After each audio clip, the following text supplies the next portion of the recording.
Good morning. Welcome back to American Beef Ranch. We are headed to spread some fertilizer this morning for a customer. Let's get to work.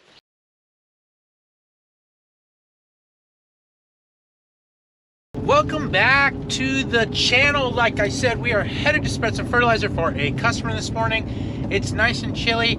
It's Saturday, the day before Easter, and we are kind of on a time crunch. We need to get this done this morning so this customer can keep planning, and then I am supposed to get to an Easter egg hunt on time, and I was told that I have to be there on time, so we've got to get this done this morning for this customer.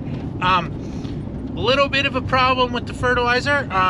We have some problems that we've had for scaling our fertilizer business, and those problems have once again reared their head and made it difficult for us to provide the service that we want to provide for our customer.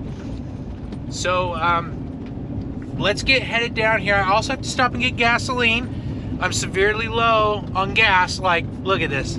Like, if you look at that gauge in there, it doesn't work properly. So like, it'll stay up for a long time, and then when it gets to, like, I don't know, 3/8 of a tank or quarter tank, it drops all the way below E. And I've driven it below E around the farm for over a week at a time. And so I'm hoping, I think there should be enough to get us the 9 miles to the gas station, because I don't have any gas at home right now, but we're gonna find out. We made it to the fuel station, got some gas, stopped at Mom's convenience store, got a little bit of America's #1 donut breakfast. You know, packaged donuts. Not good for you at all, but it sounded good this morning, and you know, I'm not on a diet yet. So I'm headed to the spread fertilizer on this field, and like I said, the problems that we've had are rearing their head again. So we just haven't really had the ability to have the equipment we need to spread or deliver the product, and also store the product. And that's it bites us in the butt, because we have to get the farmers to pay for the product up front, which they are not used to, which is also a downside. And then once they pay for it, they have to wait to get it delivered, sometimes several weeks, sometimes months. And it really stinks, because, you know, they will put up with only so much extra work and shenanigans before they won't use a better product. So I have a better product, okay? The product's really good, but they only put up with so much extra stuff. So having to pay for it up front, and then having to wait, and then all this other stuff combined together, like, they just don't appreciate it. And so for us to continue our fertilizer company, we're gonna have to be able to store the product on site, offer, you know, net 30 terms, and then be able to deliver it and apply it ourselves. Delivering being kind of the bigger point of that.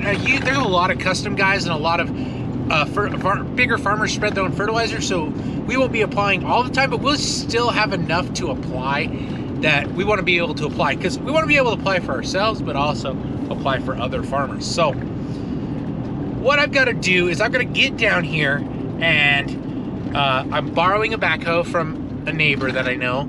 I'm going to grab the backhoe. I'm going to run down to where the cart is. I'm going to fill it up with what's ever left of the fertilizer.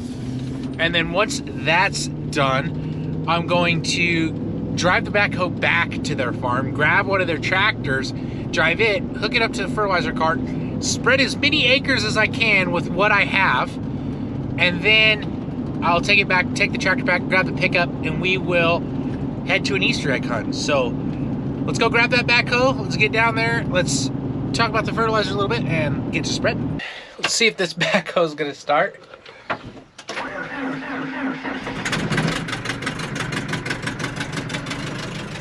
It's nice. Started right up.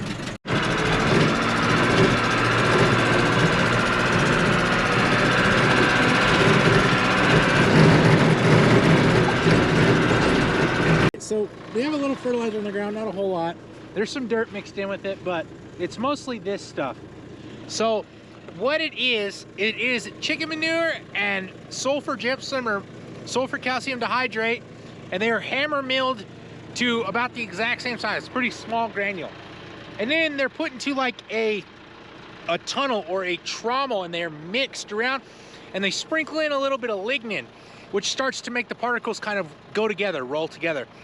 So this is a 50-50 blend of the chicken and of that mineral.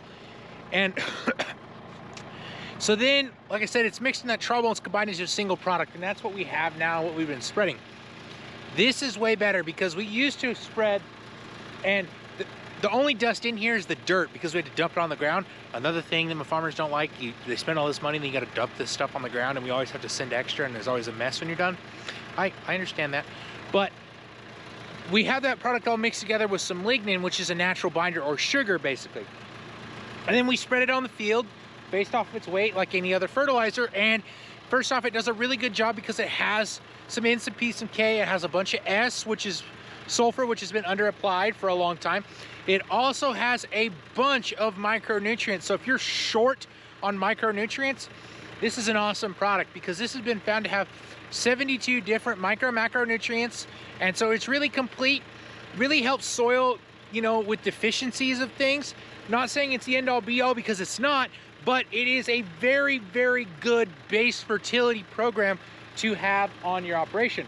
So I'm gonna go ahead and I'm gonna scrape up as much of this as I can, load it in the cart. The cart's already halfway full. And then once we get it loaded in the cart, we're gonna go back, get the tractor, hook it up, and go get it spread.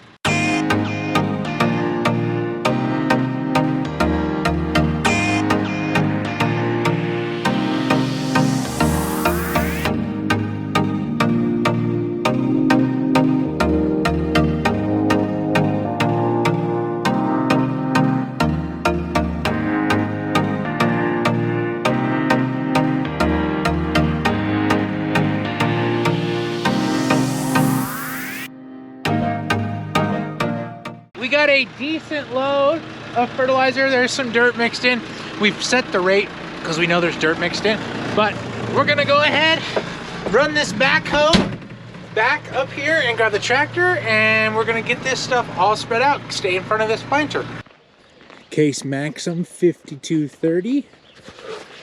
Nice little old tractor, 5.9 Cummins in it, or contract Cummins if you want to get technical, but let's crawl up here and see how she's gonna start this morning.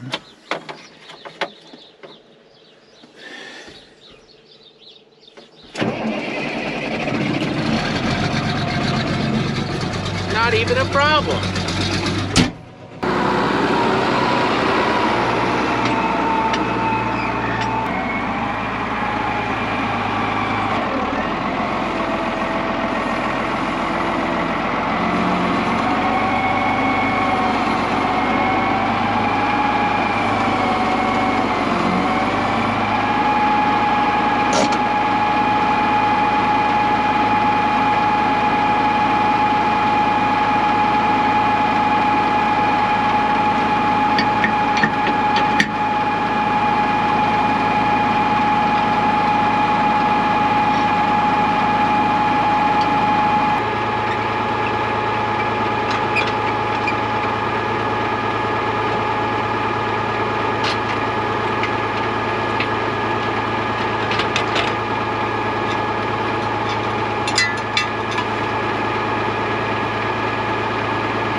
And ready to head to the field.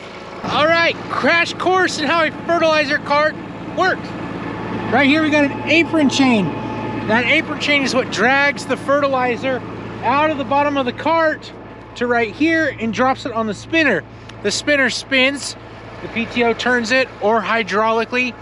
The apron chain is driven either hydraulically or in this case by changing sprockets by this wheel by the ground. So this one is ground driven.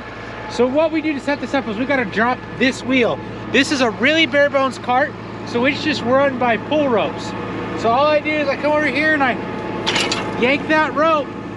Now this wheel is touching here. It's going to turn these chains and sprockets right here, run the apron chain. the PTO is going to turn the spinner, and it's going to spread the fertilizer.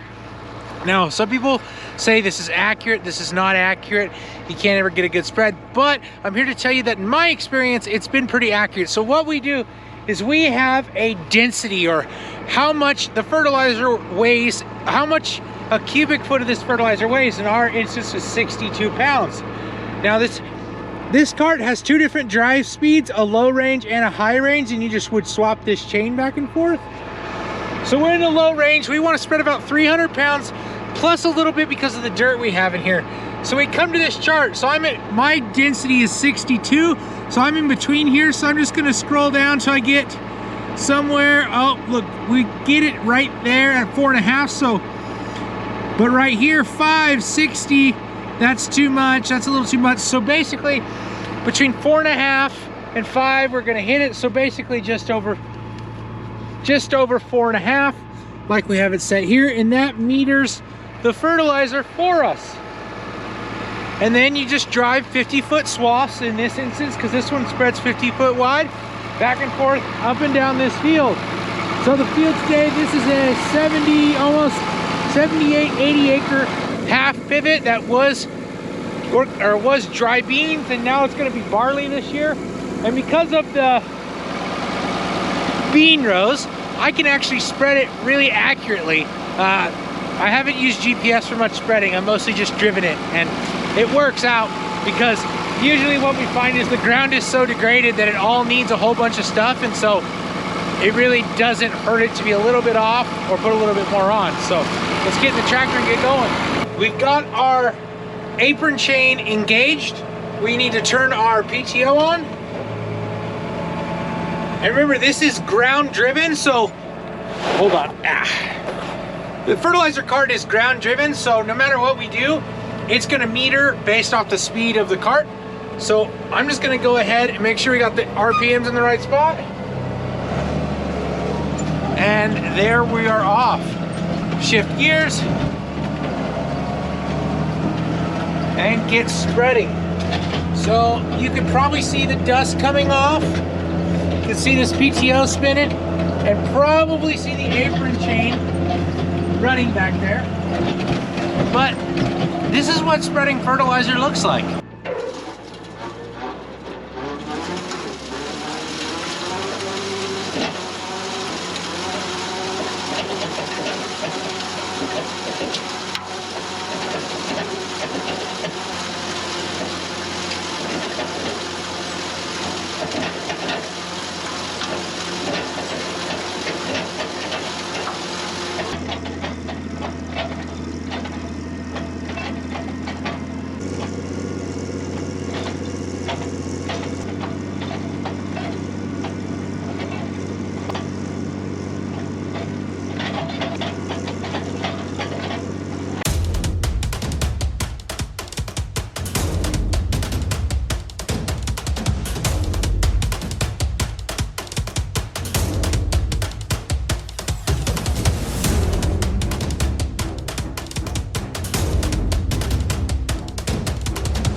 I think we're done for the day. I don't think I can make it down there.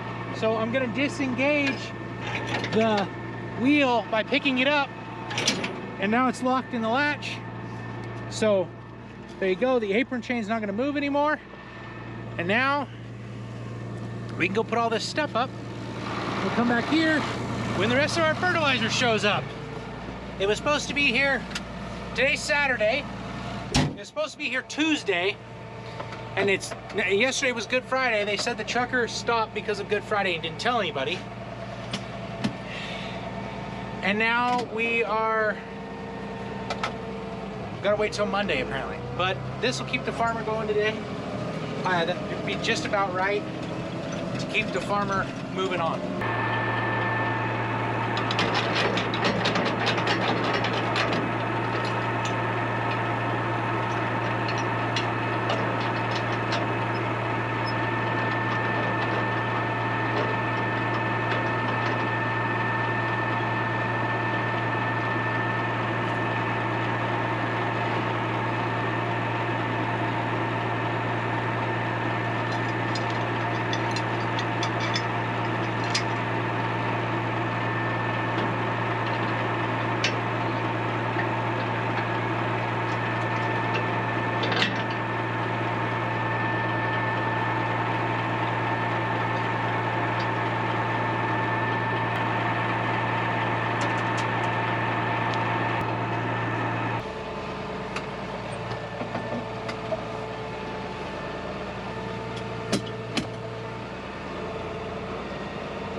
parked up, and now I can head to an Easter egg hunt with my family. I hope you enjoyed the video. I hope you guys enjoyed watching. God bless. Have a wonderful day. We'll see you next time on American Be French.